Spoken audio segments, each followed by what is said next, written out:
The budget process isn't working. It's a broken process, and we need to fix it. And I think that's why we're working together. And that's whether it's a Republican or a Democrat. It doesn't matter. That's the way we've been doing it for years, and it's just wrong. People ought to know. In business, you have to know what you're going to spend before you spend it. I'd love to see biennial budgeting, so that they know 2 years in advance what they're going to spend. That's both budgeting and appropriation. I think it is possible for people to work together if both sides can be involved, and if we start to solve some of the really big problems that our country has.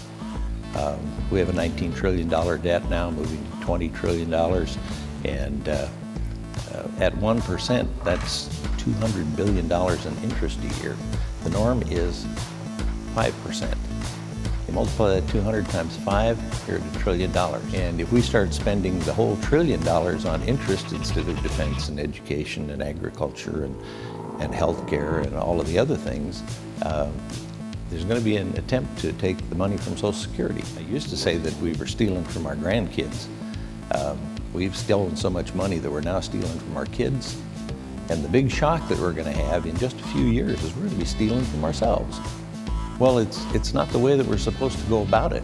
I'm trying to change it so that we can go about it in a proper way. But I think that this is an issue where there's going to be, again, the devil's going to be in the details, but the desire to go forward in good faith and in a constructive way, I think is very widespread around the committee on both sides of the aisle.